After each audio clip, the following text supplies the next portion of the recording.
Habang pinapanood ang maputlang parada ng Araw ng Tagumpay, nag-isip si Vladimir Putin kung paano nauwi sa ganito. Ang parada ng militar na walang kagamitang militar ay halos di na matatawag na parada ng militar. Pero ang kahihiyang ito ay hindi yan nasa isip ni Vladimir Putin nung araw na yon. Isa pang iskandalo sa ibang lugar dahil may ginawa ang Ukraine na nagpahiya kay Vladimir Putin sa harap ng buong mundo. Di mo na kayang panurin. Nabawi na ng Ukraine ang lugar na ilang buwang inagaw ng Russia, habang lalo pang umaabot sa limitasyon ang hukbo ng Russia. Habang pinanood ni Putin ang tahimik at malungkot niyang parada, malamang na maalala niya ang mga nakalipas na buwan ng may hiya. Inasahang magwawagi at dudurog ang hukbo ng Russia sa Ukraine. Isinasagawa ngayon ang engrandeng opensiba na yung tagsibol at inaasahang bumabagsak na ang Ukraine. Ayon sa ISW, halos walang makabuluhang operasyonal na pag-usad ng Russia nitong nakaraang taon. At malabong makamit nila ang malaking tagumpay sa malapit na hinaharap. Ngayon, hindi ibig sabihin ng kawalan ng operasyonan na pag-usad na walang pag-usad. Umuusad pa rin ang mga sundalo ng Russia kahit mabagal. Ibig sabihin, walang mahalagang nasakop ang Russia nitong mga buwan. Ang nakuha nila ay kapalit ng malalaking pagkalugi na kung ibang modernong militar ay tiyak na magiging senyales ng pag-atras, muling pagtipon ng puwersa at muling pagpaplano. Ayon sa ISW, nasakop ng Russia ang Toretsk noong Agosto 2025 matapos ang 14 na buwang kampanya Sieviesk, matapos ang 41 buwan, at Pokrovsk noong Enero 2026 matapos ang 2 taon. Lahat ng ito ay nagresulta sa mataas na bilang ng nasawi at nawalang kagamitan sa panig ng Russia. Walang napakinabangan ng Russia sa mga tagumpay na ito, ayon sa ISW. Ang katotohanang 3 pangunahing lugar lang ang napag-uusapan sa loob ng 41 buwan ay matinding batikos sa kampanya ni Putin sa Ukraine. Ipinapakita ng mga bilang na matagal bago magtagumpay ang kulang sa pagsasanay ng mga tropa ng Russia. Ilang taon ng kampanya para makuha lang ang isang bayan o lungsod. Hindi ito dominasyon, kundi bunga ito ng mga ilusyon ni Putin tungkol sa lakas ng militar ng Russia. Sunod, tingnan naman natin ang Donetsk Fortress Belt. Ayon sa ulat ng Kyiv Independent noong Abril 17, inatasan ni Putin ang kanyang mga sundalo na sakupin ang Donbas pagsapit ng Setyembre. Para mangyari yon, dapat bumagsak ang Donetsk Fortress Belt. Ang mga opensiba ng Russia ngayong tagsibol at taginit ang inaasahang magpapabagsak doon. Pero gaya ng ibang opensiba ng Russia, halos walang naging progreso. Tanging sa Konstantinivka lang, umusad ang Russia laban sa Donetsk Fortress Belt, kung saan nagsimulang lumusot ang mga tauhan ni Putin gamit ang maliliit na unit ng sundalo noong Oktubre 2025. Ayon sa ISW, hindi nakuha ng mga unit ng paglusot ang malaking teritoryo at nabigong ihanda ang lugar para sa mas malaking opensiba ng Russia. Inaasahan na masasakop ng Russia ang buong Donbas pagsapit ng Setyembre. Pero Mayo na at bahagya pa lang nilang narating ang pinakatimog na dulo ng Donetsk Fortress Belt. Sinasabi namin, lilipas ang Setyembre na walang makabuluhang progreso ang Russia. Ang record nito laban sa mga lungsod na hindi gaanong depensado ay sapat na para ipakita sa atin na matagal pang mababangga ng Russia ang kanilang mga puwersa sa linya ng kuta. Sa ngayon, halos tabla pa rin ang sitwasyon.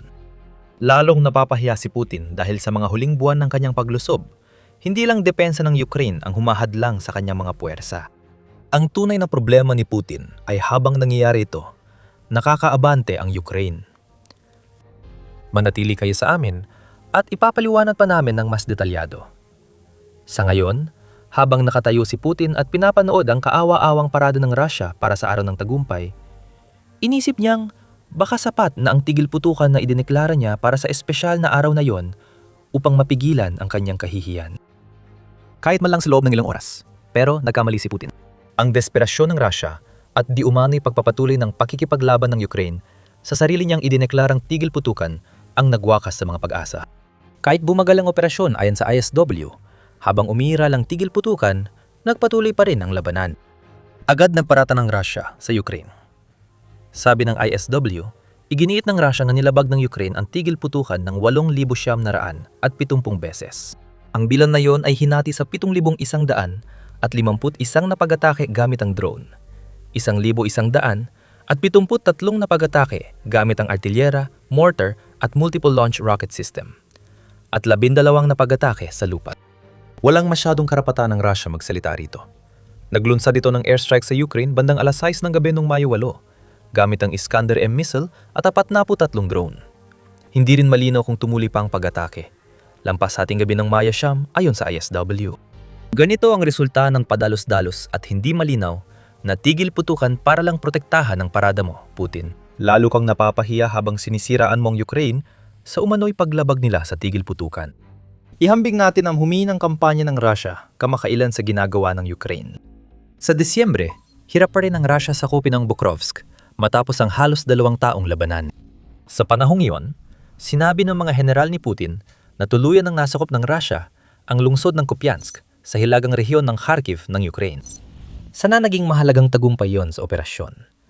Pero sa huli, bumaliktad ang sitwasyon laban sa Russia.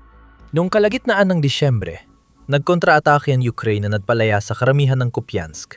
Iniwan ng mga puwersa ni Putin at pinatunayan na ang search and destroy tactics ng Ukraine ay mabisang panlaban sa estratehiya ng Russia. Dito nagsimulang magbago ang kwento. Nasa Ukraine na ang momentum at pangdating ng 2026, lalo pang mapapahiya si Putin. Bagong mabigat na opensiba ng Tagsibol at Taginit, inatake ng Ukraine ang mga sinakop na reyon sa timog na labis ikinahiya ni Putin. Noong taglamig at unang bahagi ng Tagsibol ng 2026, nagawang palayain ng Ukraine ang humigit kumulang 400 na kilometrong parisukat ng kanilang teritoryo, kung saan ang pinakahuling paglaya ay naganap sa mga pamayanan sa kandurang bahagi ng rehiyon ng Zaporizhia noong huling bahagi ng Abril ayon sa ulat ng ISW.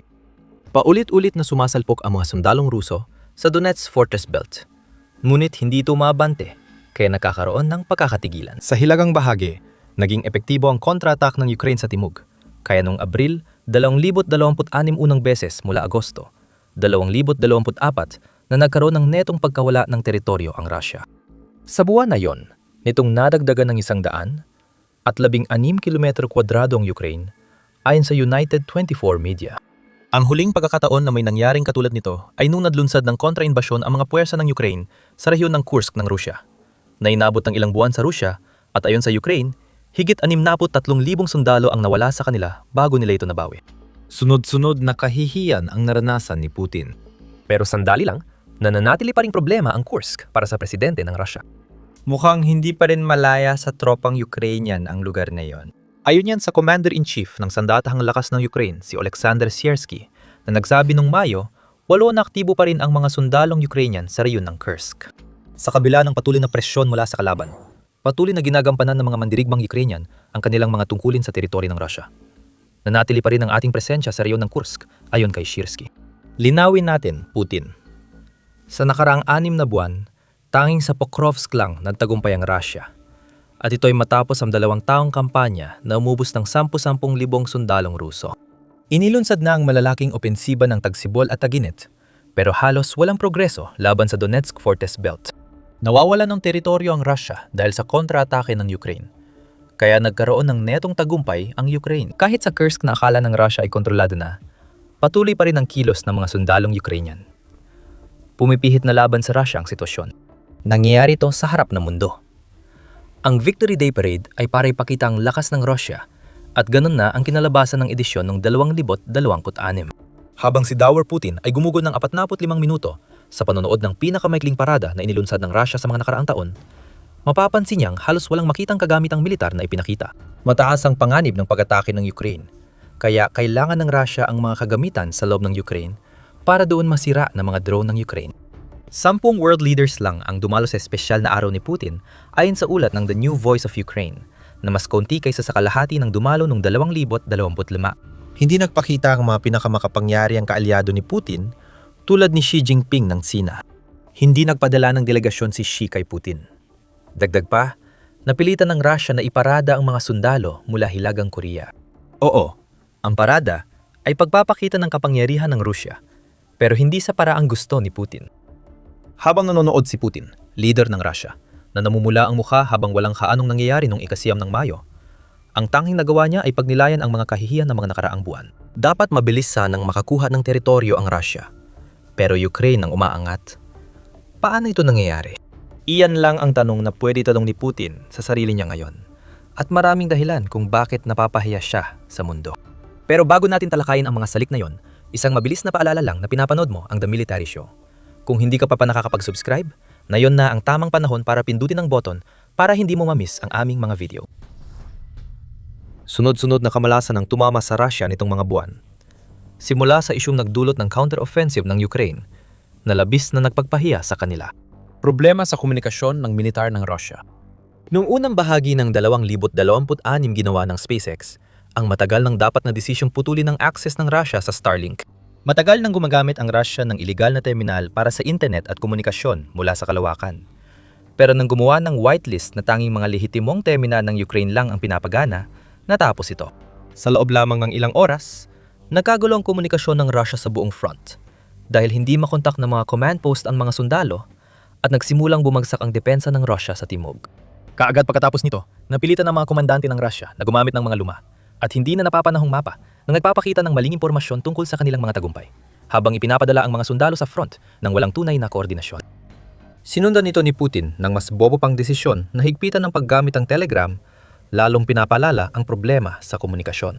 Ganon na lang ang pagkadesperado ng leader ng Russia na mapanatili ang kontrol sa loob ng bansa, kaya inagaw pa niya ang isa pang kasangkapan sa komunikasyon na ginagamit ng libu-libong sundalo niya. Ipinatupad ang pag-block sa Telegram kasabay ng Starlink shutdown na nagpalala sa kakulangan ng impormasyon sa frontline. Hindi lang nalilito ang puwersa ng Russia kung saan pupunta. Hindi na rin nila kayang magbahagi ng real-time na impormasyon sa galaw at atake ng mga Ukrainian. Ginamit ng Ukraine ang pagkakataon para umatake sa timog. Nakita na natin ang mga resulta. Sinusubukan ng Russia na lutasin ang mga problemang ito gamit ang pansamantalang mga hakbang tulad ng paggamit ng relay drones at satellite links. Ayon sa Atlantic Council, abutin pa ng ilang taon bago muling makuha ng Russia ang dating galing nila sa komunikasyon nung gamit pa nila ang Starlink. Ang mga problema sa komunikasyon ay nagbunsod ng kontra-atake ng Ukraine na naging bagong hamon kay Putin kung paano ito sagutin. Buwan bago ang opensiba ng Tagsibol, nag-ipon ng reserba ang Russia sa Donetsk para harapin ang mga kuta. Dapat sana ang mga reserba ay sumuporta sa tauhan ni Putin patungong Pokrovsk at ililipat sa harapan para sa pag-atake sa mga kuta. Nang mabawi ng Ukraine ang malaking bahagi ng teritoryo nito, napilitan si Putin na baguhin ang mga plano niya. Napilitan si Putin na gumawa ng mga desisyong hindi niya kailanman gustong gawin. Ngayon, bawat pagpapadala ng tropa ay may kasamang bigat ng mga desisyong iyon. Magpapadala ba ang Russia ng mga tropa sa mga prioridad na rehiyon ng frontline sa isang walang saysay na pagtatangkang gawing realidad ang ilusyon ni Putin na makuha ang Donetsk pagsapit ng Setyembre? Kailangan bang pumunta ang mga tropang yan sa timog para pigilan ang mga kontra-atake ng Ukraine at bawiin ang mga nakamit ng Ukraine? Isa itong sitwasyong walang panalo para kay Putin. Ang pagtutok sa frontline ay nangangahulugan na patuloy na napapalaya ang mga rehiyon sa timog, na nagbibigay daan din sa Ukraine na mailapit ang mga sundalo sa rehiyon ng Donetsk. Pero ang pagtumo sa timog ay nangangahulugan ng pagpapahina sa mga pag-atake sa front, na nagdudulot ng mas matinding pagbagal bukod pa sa mga nakita na natin. Simple lang, Ukraine ang nagdidikta ng bilis ng labanan, hindi Russia. At habang ginagawa ng Ukraine, isa pang kahihiyan para kay Putin at isa pang dahilan kung bakit natin nakikita ang mga nangyayari ngayon sa Ukraine ay dahil ang mga estratehiya ng Ukraine ang nadudulot ng record na pagkawala ng mga sundalo para sa Russia. Papalapit ng papalapit ang Russia sa krisis sa lakas tao dahil mas marami ang nawawalang sundalo kaysa voluntaryong pumapasok.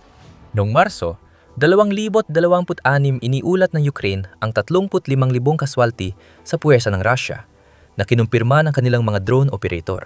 Noong Abril 2026, halos pareho rin ang resulta. Mahigit 35,000 sundalong Ruso ang napatay o nasugatan ayon kay Pangulong Volodymyr Zelensky ng Ukraine.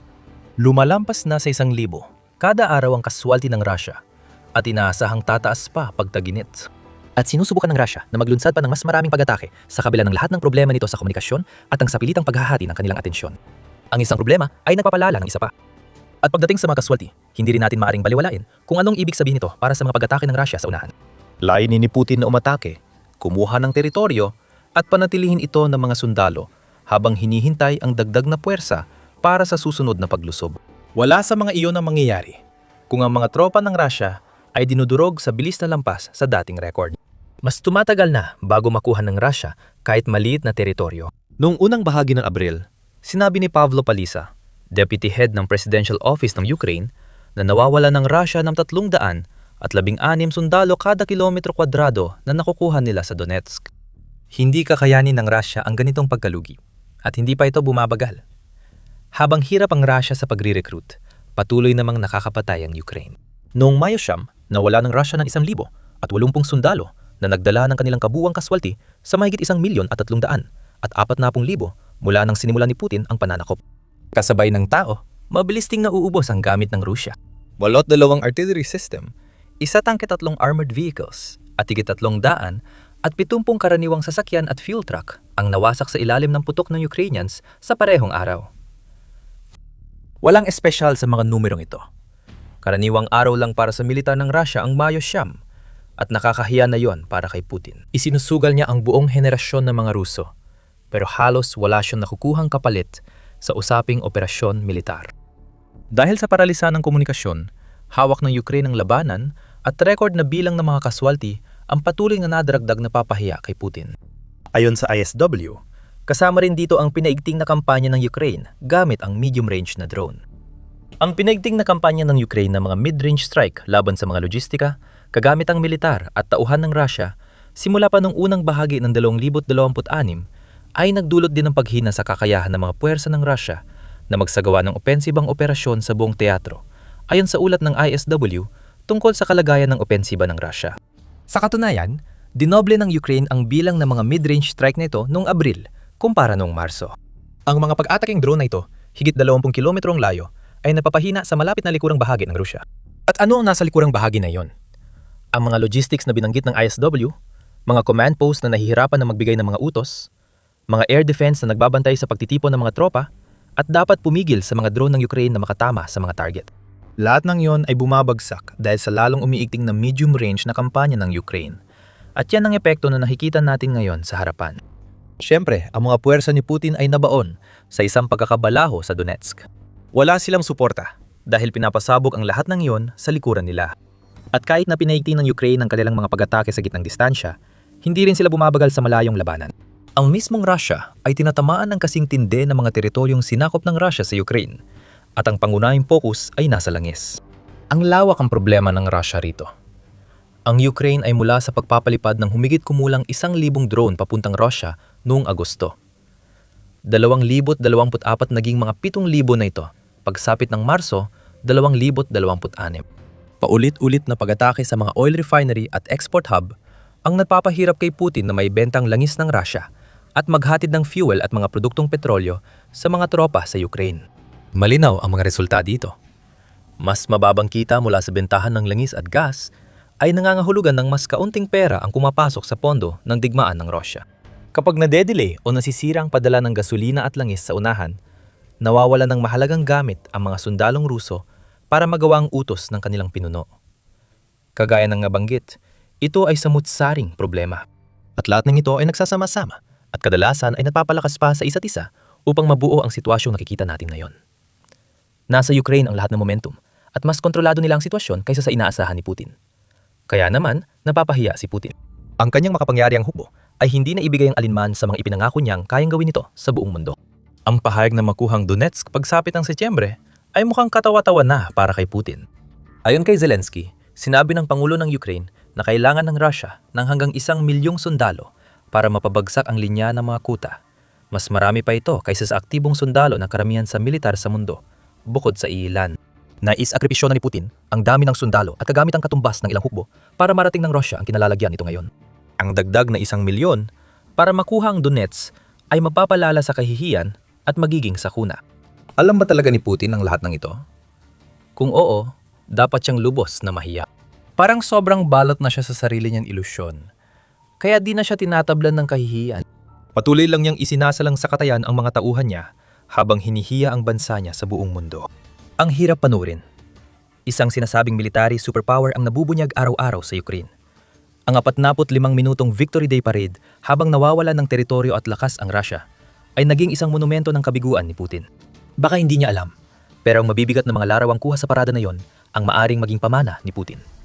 Russia, kilalanin mo ang impyerno sa lupa. Iyan ang binigay ng Ukraine kay Putin habang bumagsak ang mga long-range strike na sumira sa lahat. Mula Donetsk hanggang Dagestan, nagpadala ng mensahe ang Ukraine. Kaya naming tamaan ang anumang asset ng Russia saan man. Walang ligtas. Lahat ay kayang wasakin. Hindi na may tago ni Putin ang kanyang kagamitan. Pinapatunayan ng matitinding pag-atake na pati mga republikang bahagi ng Russia, pero hindi direktang sangkot sa digmaan sa Ukraine, ay tatamaan din kung masyado silang tutulong kay Putin. Sa silangan ng Georgia at baybayin ng Caspian Sea, kakaibang kaso ang Dagestan. Republika ito ng Russian Federation, pero dati, hindi ito madalas targetin ng Ukraine. Kung dahil sa kakulangan ng armas o kagustuhan, hindi na mahalaga, tinamaan na ang Dagestan. Tinamaan ng long-range na armas ng Ukraine ang isang Russian missile corvette sa dauman ng Dagestan. Nagbahagi ng pangunahing detalye ang General Staff ng Sandatahang Lakas ng Ukraine sa isang post sa Telegram. Sa lugar ng Caspian Base, isang multipurpose na maliit na missile ship ng Project 22, 1,800 Karakut ang tinamaan, na partikular na may kakayahang maglunsad ng caliber cruise missiles ayon sa ulat. Hindi na nagbigay pa ng karagdagang detalye ang General Staff tungkol sa pag-atake maliban doon. Hindi natin tiyak ang ginamit ng Ukraine, pero mukhang long-range drone o missile hybrid gaya ng Neptune o Flamingo ang pinakamalamang. Pero sa totoo lang, hindi na kailangan pang magsabi ng marami ng Ukraine. Sapat na yon para malaman ng Russia na tinamaan ng barko at hindi may kakailan ni Putin dahil sa mga litrato ng drone ng Ukraine habang papalapit sa barko. Bukod doon, hindi na nagbibigay pa ng ibang impormasyon ang Ukraine at matalino yon. Mas matalino, pinatumba ng Ukraine ang missile corvette na hindi kabilang sa Black Sea Fleet na matagal na nilang binabasag sa digmaan. Mahalaga rin ito sa Russia dahil barkong pandigma ito na inakalang hindi maaabot ng sandatan ng Ukraine. Ang Project 20, 2,800 Karakut ay mahalagang klase ng barko ng Russia. Sabi ng Defense Express, ang mga barkong ito ay multipurpose corvettes na kaya maglunsad ng caliber cruise missiles na ginagamit ng Russia laban sa mga lungsod ng Ukraine sa digmaan. Ang ahensya ng balita ng Russia na TASS ay may karagdagang detalye. Ibinunyag nito na ang klase ng Karakut ay kabilang sa pinakamodernong mga barkong pandigma na mayroon ng Russia sa kanilang arsenal. Nilagdan lamang ng Ministro ng Depensa ng Russia ang kontrata para sa paggawa ng unang 7 barkong ito noong 2015 at tinakala ng ministeryo na may espesyal silang makukuha. Ayon sa TASS, ang bawat Karakut ay may Universal Naval Firing System na may 8 vertical launch cells para sa Caliber at Onyx cruise missiles. Isang Pantsir air defense system ang nakakabit sa bawat barko. Pero hindi yata naging magandang resulta niyan, hindi ba, Russia? Bukod dito, ang Karakut ay kailangan may portable anti-aircraft missile system at ilang 76.2 mm gun mounts na pwedeng gamitin laban sa eroplano, missiles at drones sa himpapawid. Ibinahagi namin ito dahil may dahilan. Ang Karakut-class barkong tinamaan ng Ukraine sa Dagestan ay malayong masabing walang depensa. Sa totoo lang, kabalikaran pa dahil maraming air defense system dito na dapat pumigil sa pag-atake ng Ukraine. Hindi mahalaga kung nasa dauman ng barko. Kahit hindi binabantayan ng mga marinong Ruso ang depensa, dapat nakita ng radar sa barko o paligid ang paparating na mga drone ng Ukraine. Kahihiyan ito para kay Putin sa maraming paraan. Nagawang makalampas ng mga drone ng Ukraine sa kanilang mga hangganan at makarating pa sa rehiyon ng Caspian Sea para maabot ang Dagestan. Dapat sana'y napigilan na sila noon pa, pero hindi yun nangyari. Dapat ay na-detect na ng radar system ng Russia ang mga drone bago pa lumapit sa nasirang barko. Ngunit muli silang nabigo. Lalo pang nadagdagan ng kabiguan dahil walang natamaan ang mga air defense system ng missile corvette ng Russia kung naisaktibo man ang mga iyon. Hindi ito dapat nangyari, pero nangyari at nadulot ito ng epekto sa Russia na higit pa sa pag-atake ng Ukraine gamit ang drone sa isa pang barko. Iniulat ng Ukraine na nililinaw pa ang pinsala sa barko. Kung hindi na magamit ang barko ng Russia dahil sa pinsala, mababawasan din ang kakayahan ng Russia na gumamit ng caliber cruise missiles para sa airstrikes sa Ukraine. Malaking bagay yon. Matagal ang banta sa Ukraine ang caliber. Ayon sa Missile Defense Advocacy Alliance, ang cruise missile ay kayang maglakbay ng 1,500 hanggang 2,500 kilometro at maaring ilunsad mula lupa o dagat. May dala silang karaniwang warhead na tumitimbang ng 400 at 50 kilo at iniulat din na kaya nilang magdala ng nuclear na armas. Problema na yon para sa Ukraine. Ang katotohanan ng ilang beses nang tinamaan ng caliber missiles ang Ukraine noon pa, gaya noong Nobyembre 2024 nang iulat ng Pravda ang paglulunsad ng mga ito mula sa Black Sea, ay mas pinapalala pa ng kaalaman na alinman sa mga missile na yon ay maaring may dalang nuclear warhead. Huwag maliitin ang epekto nito sa isipan ng tao. Hindi mahulaan si Putin at madalas magbanta ng sandatang nuklear. Bagamat malabong gawin niya ito, gaya ng mahigit 4 na taon ng digmaan sa Ukraine, posible pa rin. May posibilidad lang kung mailalunsad ng Russia ang mga sasakyang tagapagdala ng nuclear warhead. Ayon sa Ukraine, natanggan na nila ang isa sa mga ito. Mapanganib ang Caliber missile dahil pwedeng ilunsad mula sa maliliit na barkong pandigma tulad ng Karakut class. Habang mas maliit ang barko, mas malamang na makalusot ito sa radar at mas mahirap itong gantihan. Nalampasan ng Ukraine ang lahat at nadiskubre kung nasaan ang Russian missile corvette, kaya nagawa nilang makapagtala ng kahit isang direktang tama gamit ang kanilang mga drone. Kahanga-hanga ito. Pinapatunayan itong malalim ang intelligence network ng Ukraine, kaya siguradong mag-iisip si Putin kung paano pipigilan ng Ukraine sa pagkuha ng impormasyon sa mga nakatagong military assets ng Russia. Wala siyang masyadong magagawa. Hindi ito ang pinakamalaking problema ni Putin.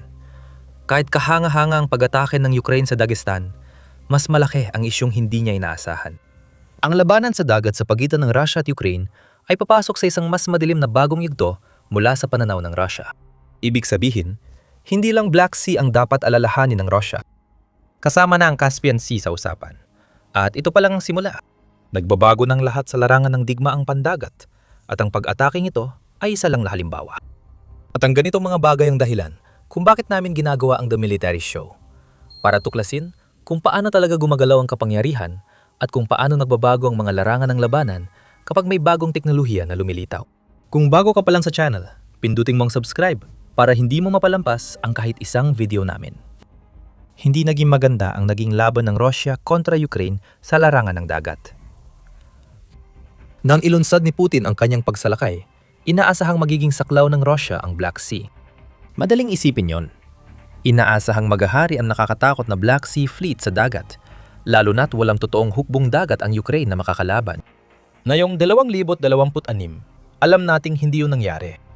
Noong Marso ng 2024, halos isa sa 3 ng Black Sea Fleet ay napatigil dahil sa missile at drone attacks ng Ukraine. Nagbago na ang balanse ng kapangyarihan sa Black Sea. Halos di na magamit ang fleet ng Russia.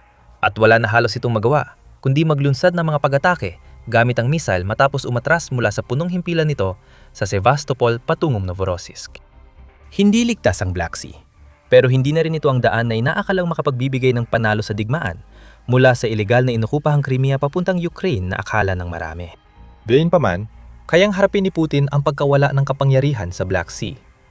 Hindi ito perpekto, pero kaya pa rin magpadala ng maraming tropa at kagamitan ng Russia papasok ng Ukraine sa ibang paraan.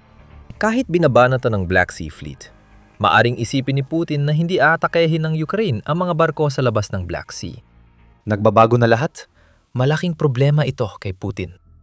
Hindi nakalimot ang Ukraine sa Black Sea. Ilang araw bago lumipad ang mga drone papuntang Dagestan, inatake ng Ukraine ang 2 Shadow Fleet tanker sa Novorossiysk para ipakita kay Putin na wala ng kapangyarihan sa Black Sea ang dating makapangyarihang Black Sea Fleet. Pero ang problema ni Putin, pinalawak na ng Ukraine ang kanilang naval campaign at hindi na ito nakatali sa isang anyong tubig. Ang pagpabagsak ng Russian missile corvette sa Caspian Sea ay patunay nito. Ngunit hindi ito nag-iisang halimbawa ng naval strategy ng Ukraine. Sa nakaraang 6 na buwan, sunod-sunod ang malalayang pag-atake ng Ukraine na nagpabagsak sa mga barkong pandigma ng Russia at mga tanker ng Shadow Fleet.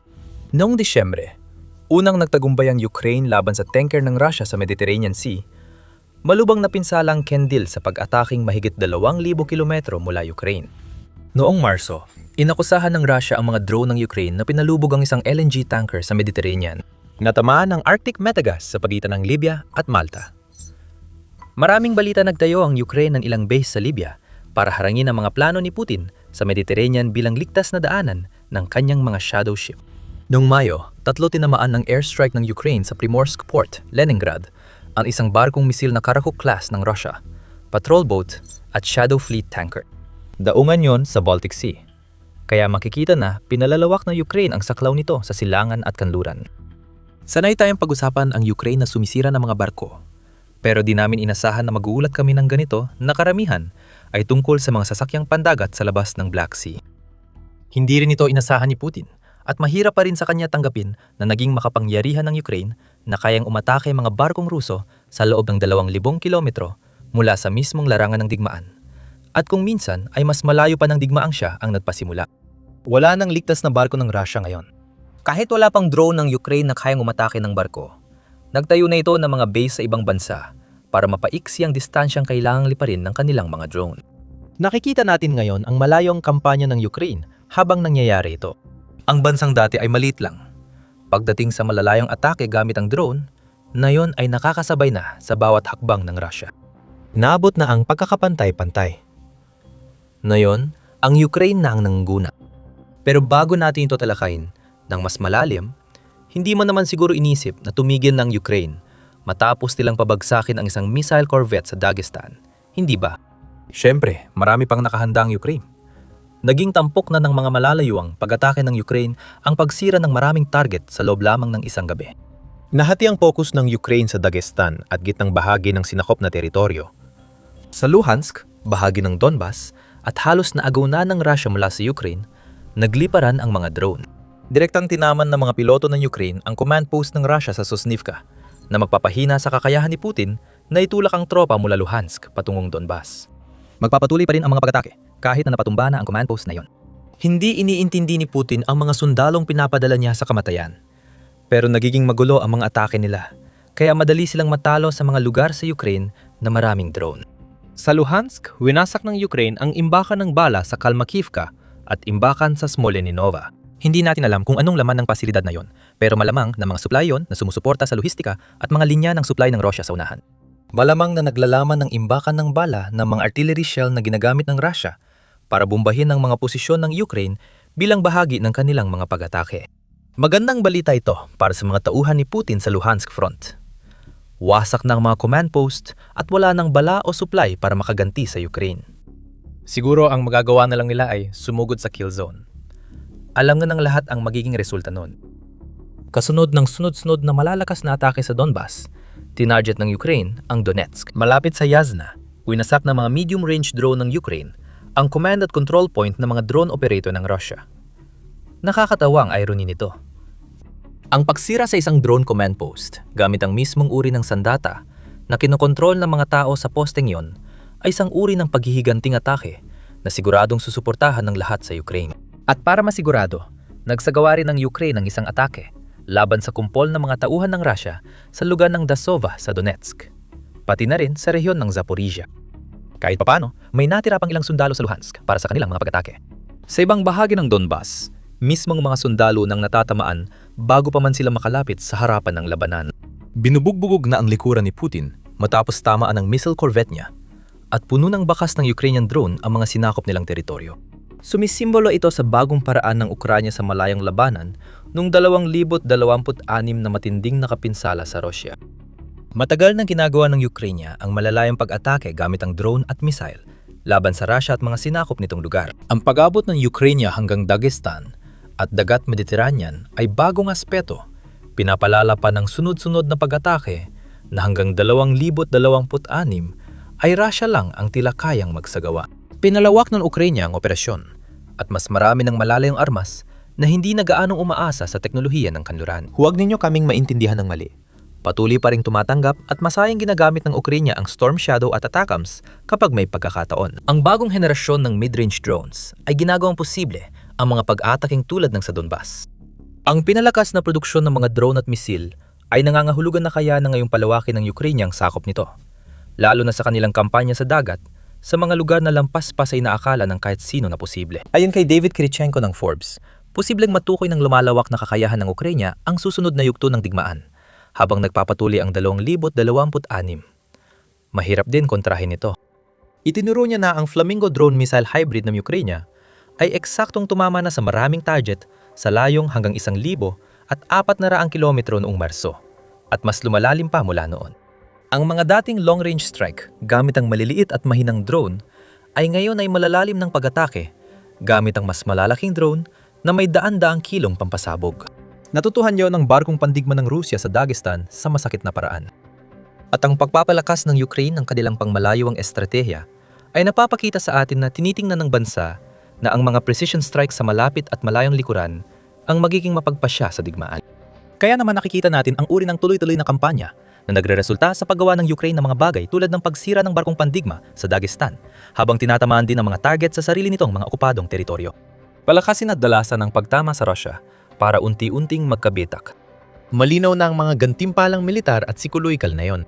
Natakot si Putin sa mga drone ng Ukraine, kaya binawasan niya ang parada ng tagumpay ng Russia noong Mayo 9. Kaya walang makitang kagamitang militar sa Red Square ng Moscow. Nakiusap si Putin para sa tigil putukan, na nagpapakita ng pagkilala sa kakayahan ng Ukraine na tamaan halos lahat ng target sa Russia at labas ng bansa anumang oras. Sa huling sandali, binigyan ni Pangulong Volodymyr Zelensky ng Ukraine ng matinding insulto si Putin sa pagsabing papayagan ng Ukraine ang kanyang maliit na parada. Panibagong kahihiyan para sa humihinang leader ng Russia. Ngayon, ang mga numerong nagsasalaysay tungkol sa long-range na drone. Mula noong Agosto 2024, bumaliktad ang sitwasyon ng Ukraine mula sa matinding pagkakahuli sa Russia sa mga long-range drone strike hanggang sa pag-ungos sa kalaban nito. Noong Agosto, natpalipad ang Ukraine na 1,000 drone laban sa target ng militar. Noong Hulyo, 2025, umabot na sa 3,000 ang bilang ng pag-atake. 3 beses na mas marami kaysa noong isang taon, pero mas kaunti pa rin kaysa sa drone attacks ng Russia.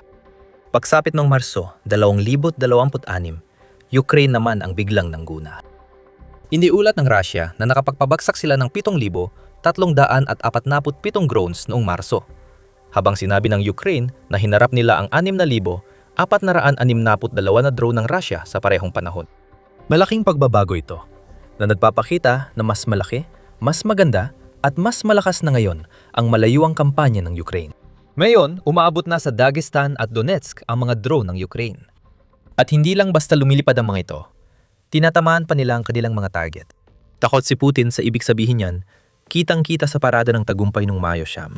At masasabi mo pang ang pagwasak ng Ukraine sa isang missile corvette sa Dagestan ay paraan lang niya para ipaalam sa leader ng Russia na madali nilang matamaan ng Moscow kahit kailan habang nagaganap ang parada. Gusto ba ni Putin ng tigil putukan niya? Sige, pwede siyang mawala ng barkong pandigma at harapin ang pagbobomba sa sinakop na reyon bilang kapalit. Nabuo ng Ukraine ang pinakamahusay na garantiya sa seguridad na kaya nitong makuha. Kakagawa lang ng Ukraine ng isang nakakabiglang operasyon sa Dagestan at habang nasusunog ang isa pang barkong pandigma, nagdalamhati si Putin dahil kaya ng tamaan ng Ukraine ang anumang target saan man na maaring mahalaga sa Russia. Walang awa mula sa Ukraine. Mas dadami pang drone hanggat maintindihan ni Putin ang mensahe. Dahil sa estratehiya sa malalayong pag-atake, napipilitang pakawalan ni Putin ang kontrol sa ilegal na inangking tangway ng Crimea. Nasusunog ang Russia. Halos araw-araw umatake ang Ukraine. Galit na galit ang mga mamamayang Ruso sa digmaang sinimulan ng kanilang leader na nayo'y umaabot na sa kanilang mga tahanan.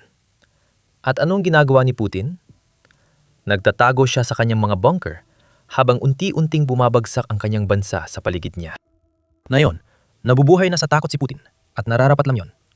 Parehong mga Ukrainian at Ruso ang gustong pabagsakin siya at ang tanging magagawa niya ay magtago at manatiling hindi napapansin habang sinusubukan niyang ayusin muli ang kanyang palpak na pananakot. Habang natatakot siya, pinalalakas pa ni Putin ang seguridad at nagtago sa mga lihim na bunker dahil sa takot sa nangyayari sa paligid niya. Ang mga tangkang pagpaslang ay nagdulot ng matinding takot sa Pangulo ng Russia at ang katotohanang may mga sandatang pangmalayuan ng Ukraine na kayang tumama sa Moscow at nangungguna pa sila sa usapin ng malalayong pag-atake ay nangangahulugan na hindi naligtas ang pakiramdam ni Putin saan man siya naroroon. Base ito sa nalik na ulat ng European Intelligence na tinalakay ng Independent noong Mayo 6.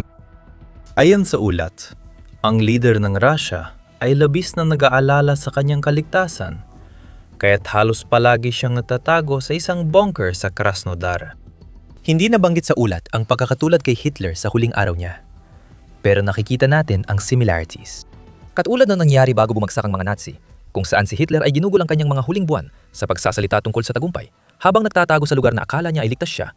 Si Putin ay nananatili rin sa ilalim ng lupa habang sinusubukang pamunuan ng isang kampanya na nabibigo sa Ukraine. Mas maigpit kaysa dati ang seguridad sa leader ng Russia na yon.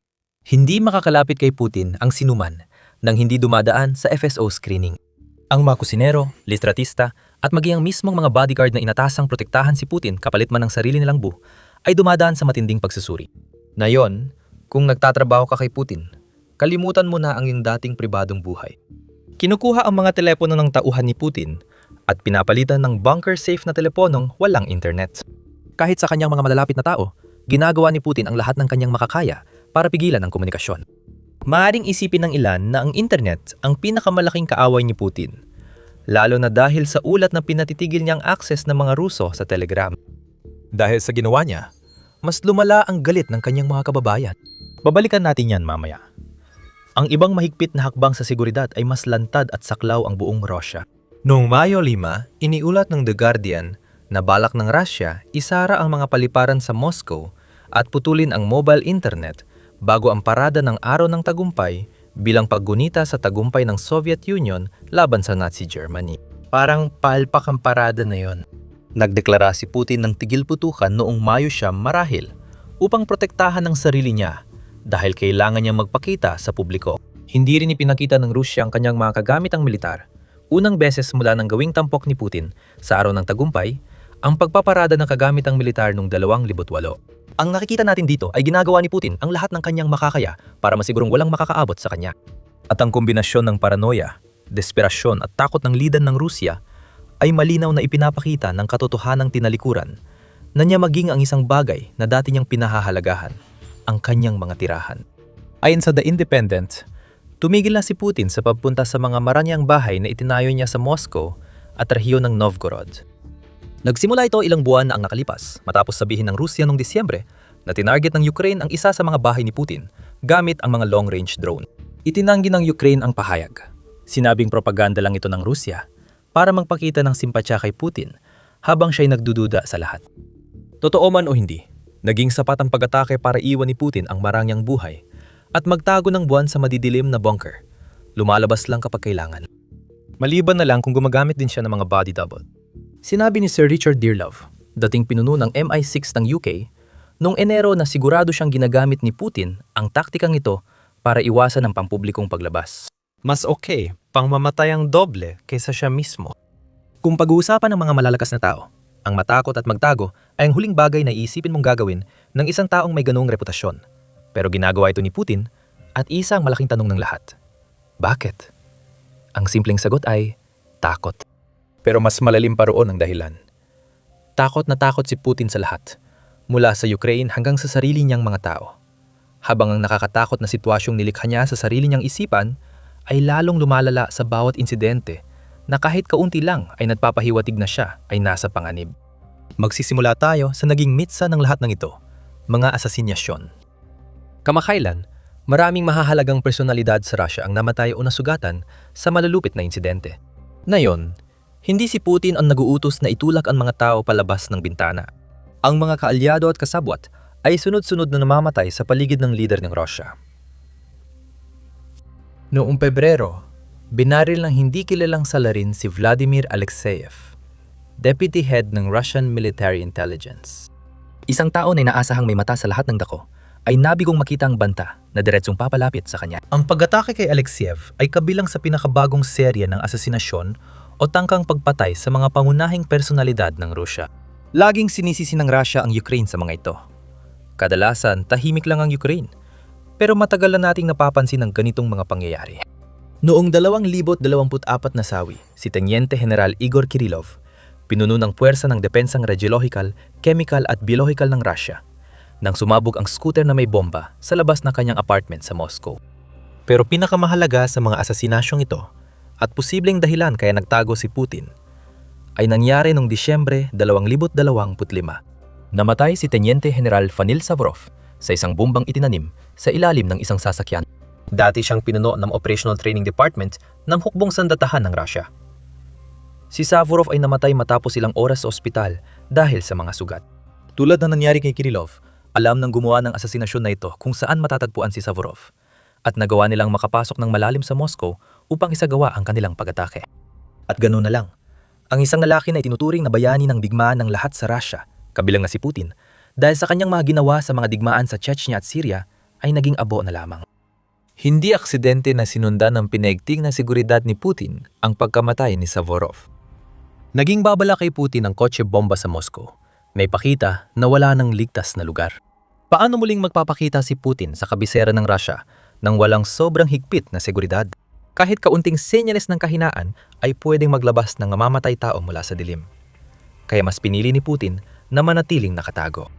Ayon sa Independent, nadulot ng pagkakabaha-bahagi sa Kremlin ang pagkamatay ni Savrov dahil lang tuturuan ng sisi ang mga individual at ahensya para iwasan ang galit ni Putin. Ngunit malinaw ang tunay na kinalabasan ng pag-ataking ito. Nagtago si Putin at binigyan niya ng mas malaking kapangyarihan kaysa dati ang Federal Protective Service ng Russia o FSO sa isang desperadong pagtatangka na maiwasan na mangyari muli ang ganitong insidente. Noong Disyembre, inayos ni Putin ang FSO regulations para higpitan ang seguridad ng 10 matataas na general na alam ni Putin na hindi niya kayang mawala. Siguro hindi na isama si Alexeyev sa listahan, o kung naisama man, may bumaril pa rin sa kanya. Ang pagbigay ng labis ng kapangyarihan sa FSO ay malaking panganib para kay Putin. Ginamit ng FSO ang kapangyarihan para higpitan ang kilos ni Putin ayon sa Robert Lansing Institute at maaring dahilan kung bakit napakarami ng oras ni Putin ang ginugugol sa ilalim ng lupa ngayon. Karaniwan ito sa mga personalistang rehimen sa huling yugto kapag may banta mula sa loob. Ayon sa Institute, ang pagbawas sa pagkakalantad ay nagpapababa ng panganib mula sa pisikal na banta, gaya ng drone, at mga panganib mula sa loob. Mukhang alam ng FSO ang paparating na hindi may iwasan. At nais nilang silang may kontrol kapag nawala na si Putin.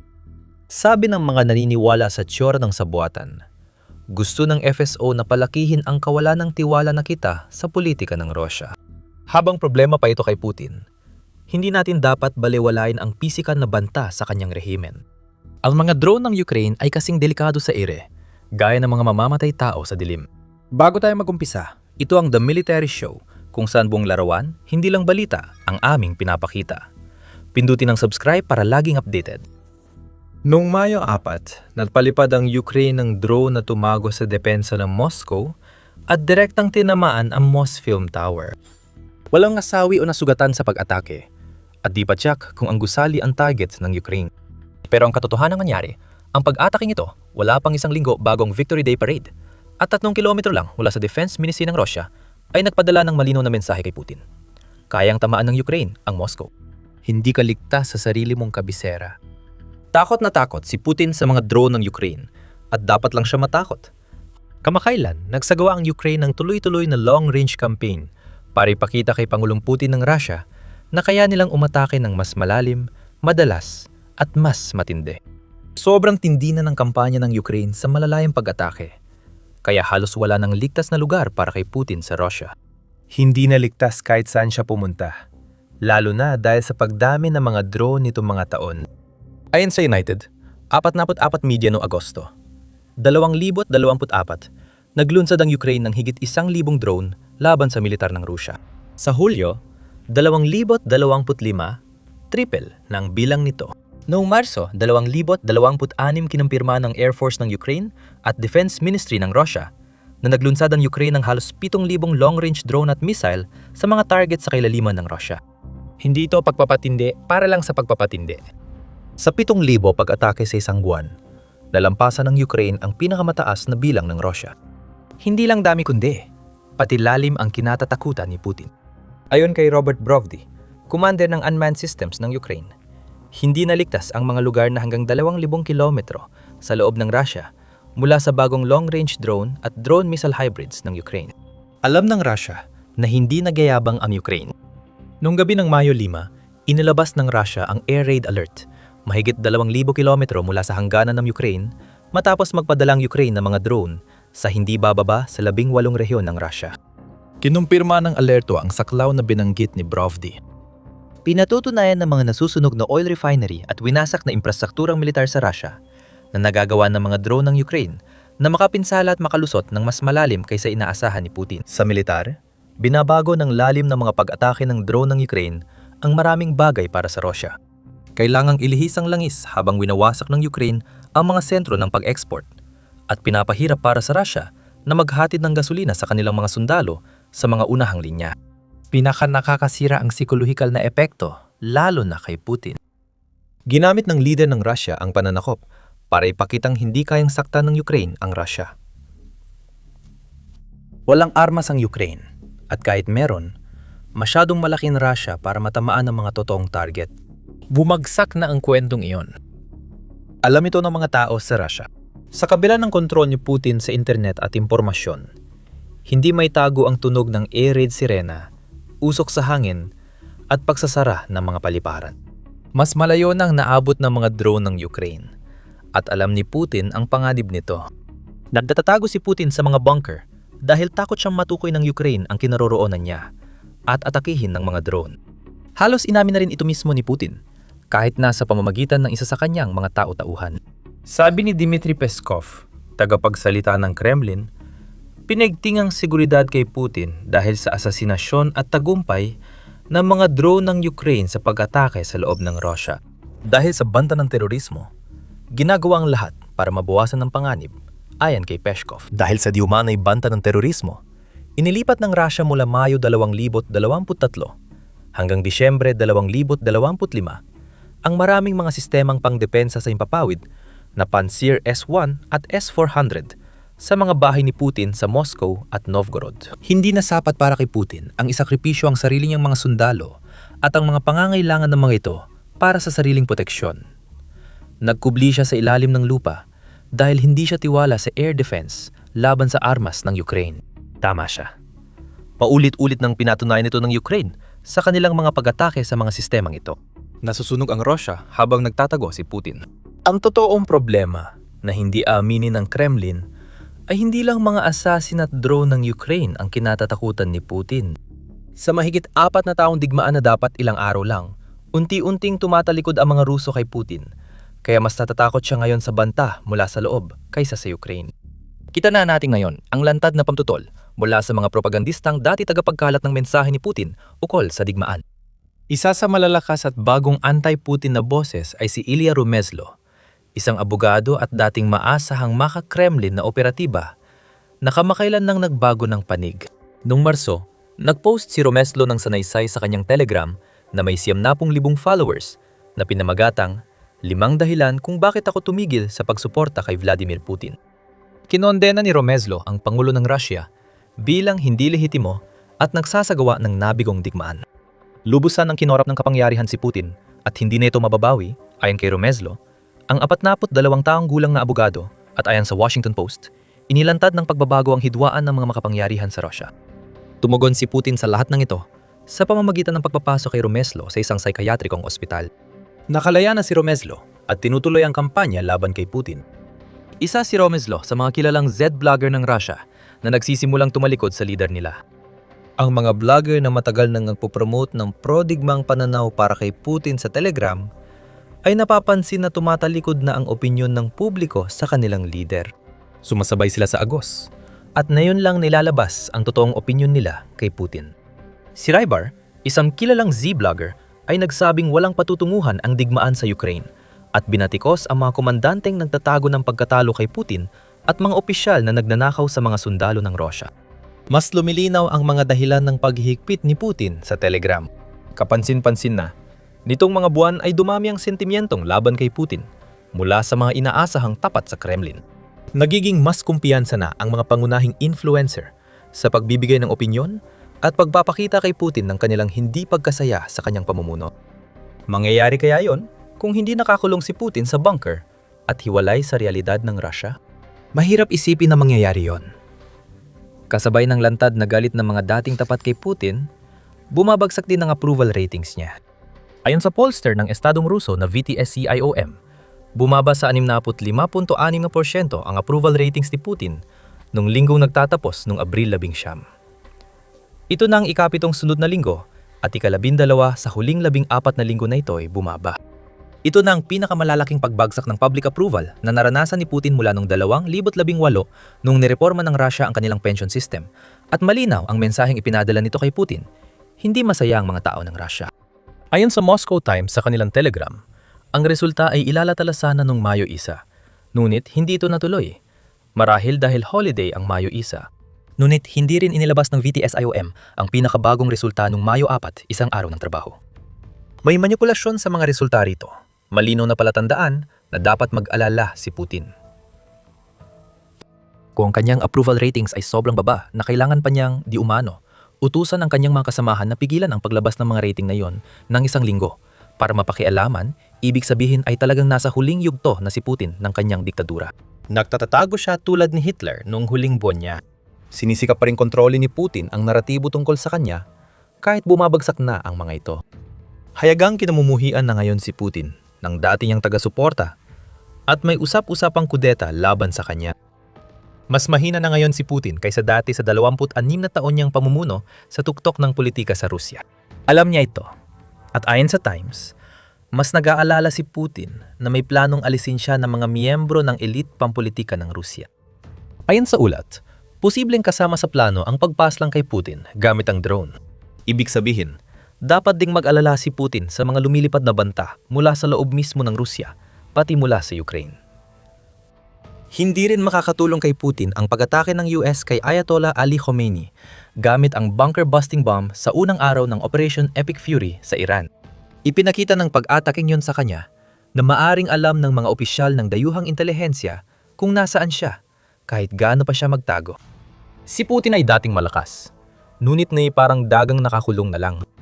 Isa-isa nang napuputol ang mga daan palabas niya. Sa isip ni Putin na balot ng takot, iniisip niyang lahat ay nais siyang pabagsakin. Alam mo ba? Baka tama siya. Habang natatago si Putin, unti-unting nawawala ang kapangyarihan niya. Pinakamalinaw ito sa Crimea. Illegal itong inangkin ng Rusya noong 2014 at dapat sana'y naging simbolo ito ng dominasyong Ruso. Nagmamakawa ba para sa tigil putukan? May isang malinaw na sagot ang Ukraine. Walang tsansa. Habang simple ang Victory Day Parade ng Rusya na nagpapakita ng kanilang kahinaan, pinapaigting ng Ukraine ang presyon para ipaalala kay Putin na wala nang ligtas na lugar sa Rusya. Luhod ang Moscow dahil sa brutal na malalayong pag-atake ng Ukraine.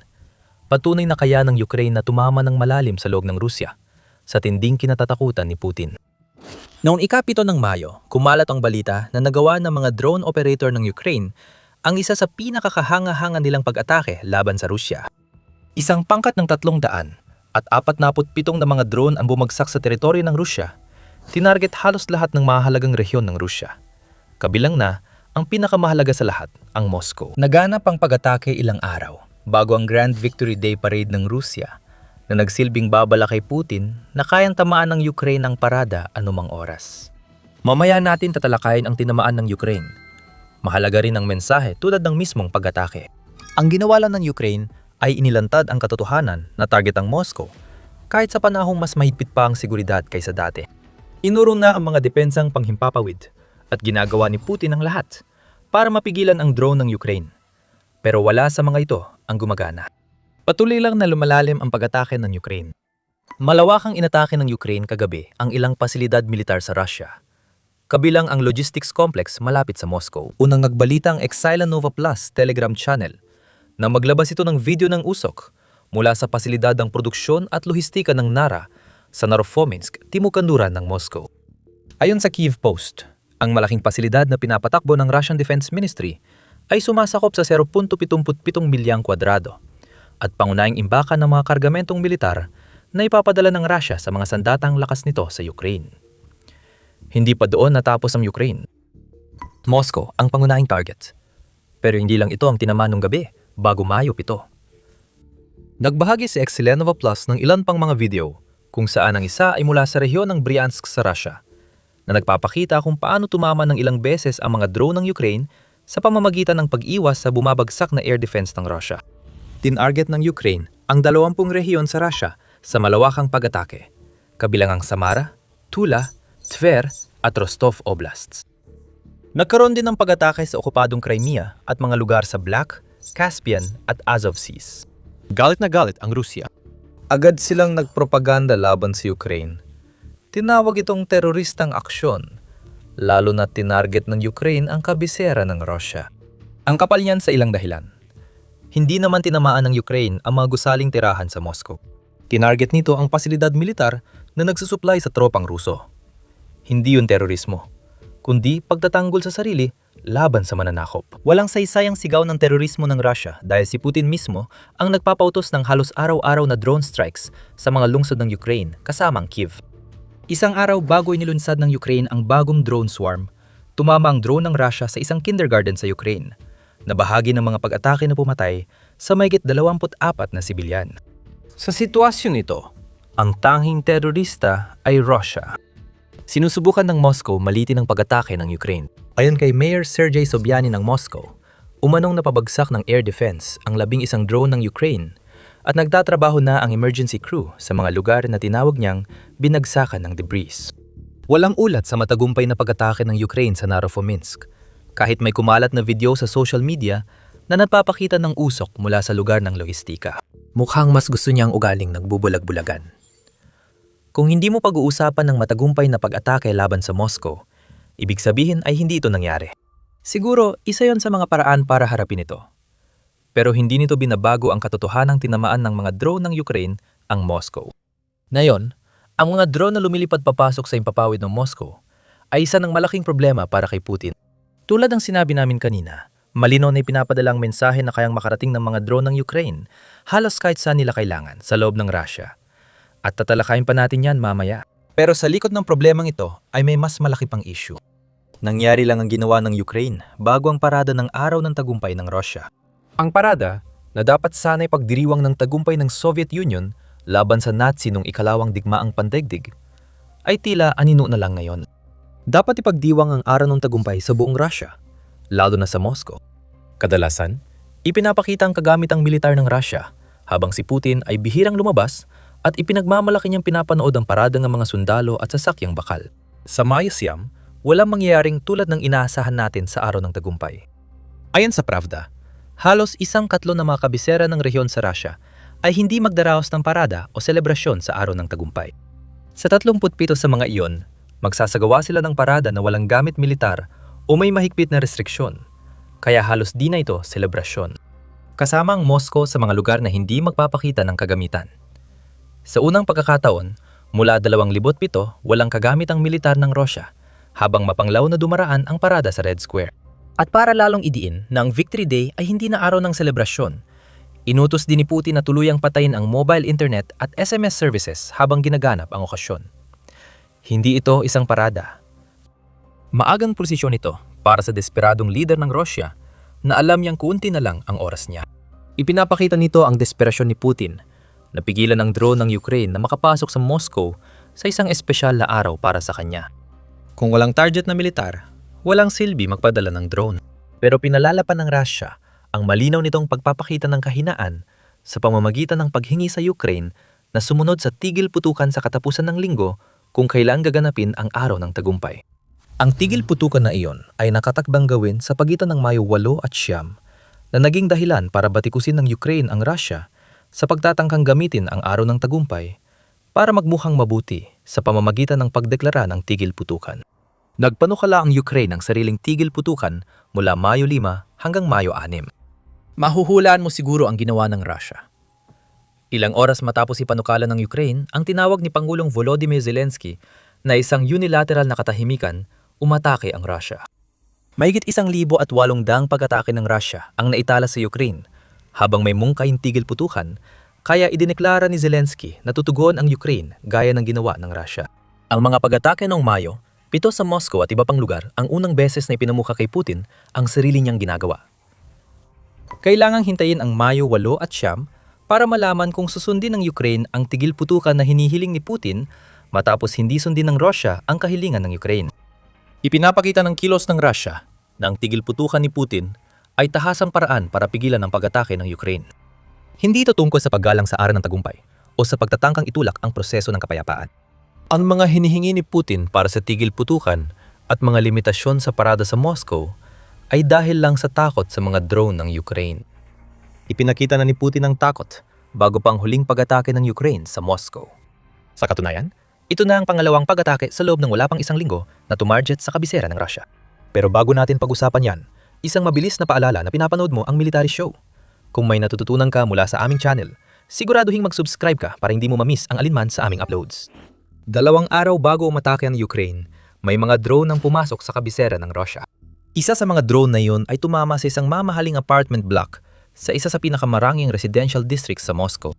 Hindi malinaw kung iyon ba talagang layunin ng Ukraine. Karaniwan, hindi tinatarget ng Ukraine ang civilian, kaya posibleng tama ang Russia na isisi sa drone debris. Pero ano man ang tunay na nangyari, sapat na yon para magdulot ng matinding pagkataranta kay Putin. Ilang oras matapos ang pag-atake, agad tinanggal ni Putin si General Viktor Avzalov na mamahala sa depensa ng himpapawid ng Moscow. Maliwanag na hindi yon sapat.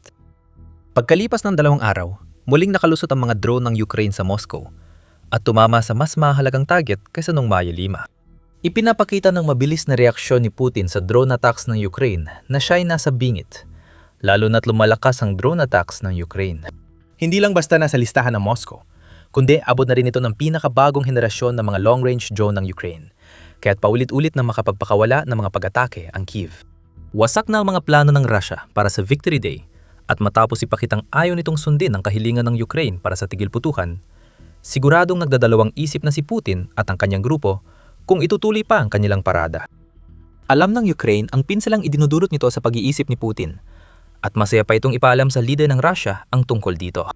Araw bago ang pinakabagong pag-atake sa Moscow, sinabi ng Ukraine na tinanggihan nila ang panawagan ng Moscow para sa tigil putukan o pansamantalang kapayapaan para sa Victory Day.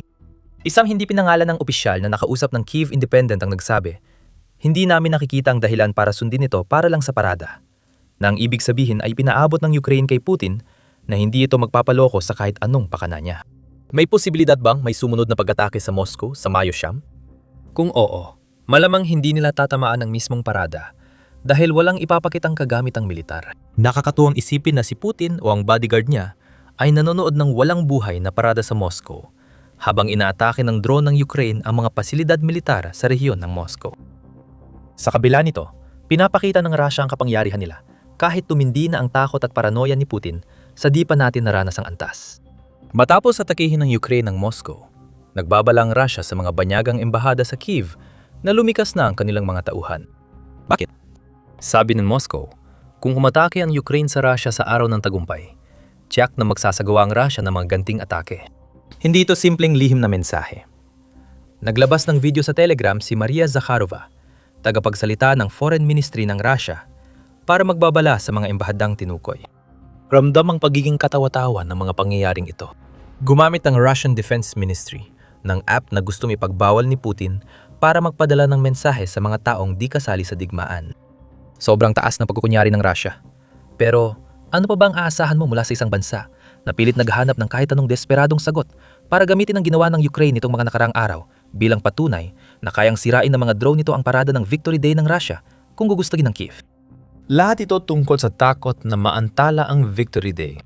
Takot sa mga drone ng Ukraine na umatake sa Moscow at sa kapangyarihang pinakawalan ni Putin sa paglulunsad ng isa sa mga pinakapalpak na pananakop na nasaksihan ng mundo. Pero balikan natin ang mga pag-atake ng Ukraine noong Mayo 7 para sa natitirang bahagi ng video. Ipinapakita ng pag-ataking yon ang tatlong bagay at bawat isa ay mas matinding dagok kay Putin at sa kanyang mga kasabwat kaysa sa nauna. Ang mga pagkatalo ng militar ng Russia ay maabot na sa labas ng Ukraine at sa kanilang kabisera. Walang ibang paraan ilarawan ang plano ng Russia sa Victory Day Parade. Hindi pinapatay ng mga matapang na bansa ang mobile internet nila. Ang mga parada na dapat ay nagpapakita ng lakas militar ay hindi basta-basta binabawasan hanggang halos mawala ng isang bansa na naniniwalang kasing lakas sila ng kanilang ipinagmamalaki. Kahit hindi sinabi ng Rusya na ang Ukraine ang pangunahing dahilan sa lahat ng mga desisyong ito, at ipinakita ng Ukraine kung bakit noong ika-7 ng Mayo hindi maganda ang operational na sitwasyon sa Ukraine para sa isang malakas na parada. Humigit kumulang 35,000 sundalo ang namamatay o nasusugatan bawat buwan. Nahihirapan ng Rusya dahil kulang sila sa kagamitan, lalo na sa depensang panghimpapawid na pag-uusapan pa natin. Sa psikolohikal, matinding dagok ang pag-atake ng Ukraine sa Moscow 2 araw lang bago ang nakatagdang parada ng tagumpay. Dapat lang matakot si Putin dahil unti-unti nang nakikita ng mga Ruso ang katotohanan sa likod ng kanyang mga pahayag na siya lang ang makakapagprotekta sa kanila. Paano magiging totoo yon? Pinapakita ng usok mula Novominsk sa mga Ruso na hindi kayang protektahan ni Putin ang mahalagang pasilidad militar. Paano pa ang mga tao sa Moscow? Susunod, mga malayawang drone ng Ukraine. Ang pag-atake sa Moscow noong Mayo 7 ay pinakabagong malayong opensiba ng Ukraine laban sa Russia ngayong 2026. Habang lumilipas sa mga buwan, mas malayo at mas marami ng drone ng Ukraine ang tumatama sa Russia. Ang dating larangan ng dominasyon ng Russia ay nabaliktad na ng Ukraine hanggang sa punto na nakamit na ng Ukraine ang pagkakapantay sa Russia pagdating sa tindi ng paggamit ng mga long-range na drone. Lamang na ngayon ang Ukraine. Noong Marso, nagpakawala ang Ukraine ng mahigit 800 na mas maraming drone papuntang Russia kaysa sa inilunsad ng Russia papuntang Ukraine na may partikular na bilang na 7,347 para sa Ukraine at 6,462 para sa Russia. Iyan ay isang pagbabagong hindi inaasahan ng kahit sino at ipinapakita nito kay Putin Nang paggawa ng drone ng Ukraine ay tumaas na sa antas, na kaya na nilang umatake sa Moscow, pati na rin sa iba pang rehiyon ng Russia. Pwedeng ipadala ang mapanirang mensahe sa himpapawid. Iyan ang nakita natin noong ika-7 ng Mayo. Ang pinsalang nagawa sa malawak na pasilidad ng Narofominsk ng Russia ay hindi sapat para mapatigil ang operasyon ng pasilidad na yon. Sobrang laki nito para mapatigil ng ilang drone lang. Mas mahalaga ang mensahe ng Ukraine. Kayang tamaan ng mga drone nito ang Moscow. Lalo pang titindi ang estratehiya ng Ukraine sa malalayong pag-atake mula ngayon.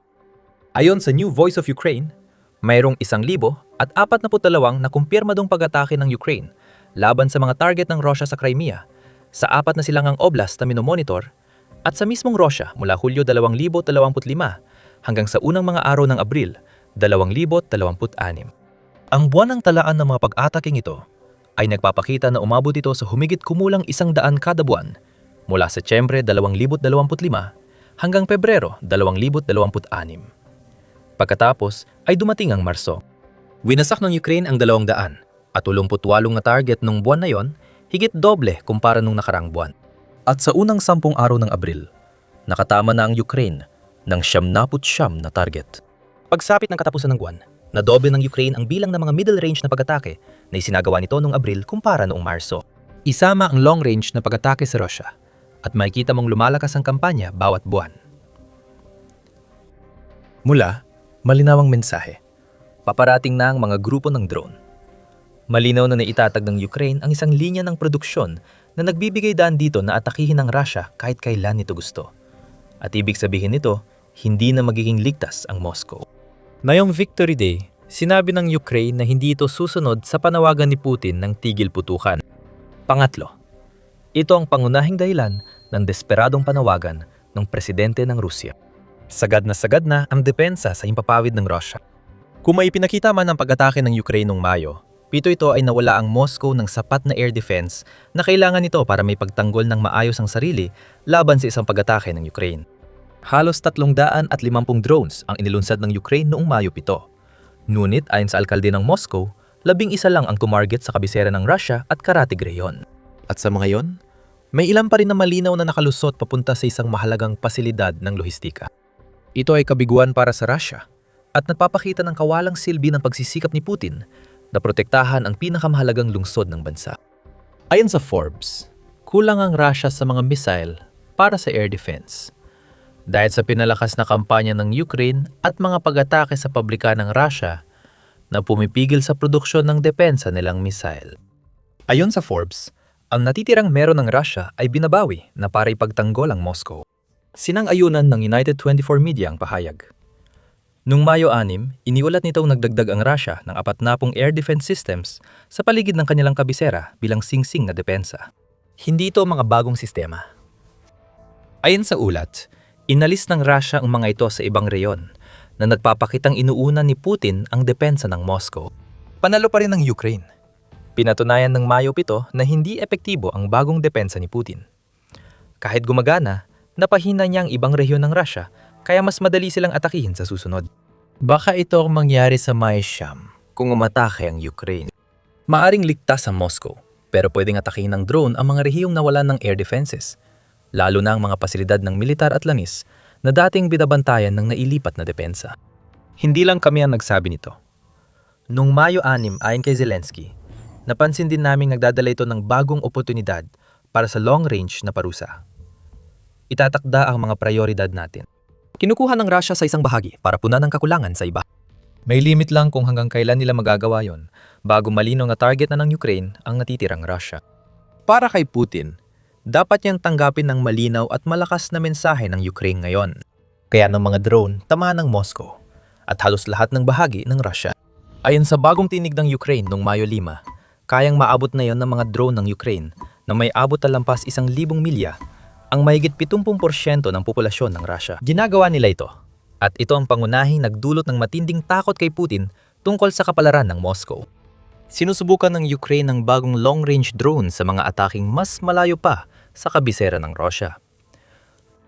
Mahigit 1,050 milya ang layo sa loob ng Russia ang pinakamahalagang yaman ng Russian Air Force, ang Su-57 na fighter jet. 2 sa mga ito ay naging abo dahil sa pag-atake ng Ukraine. Alamin ang detalye sa aming video.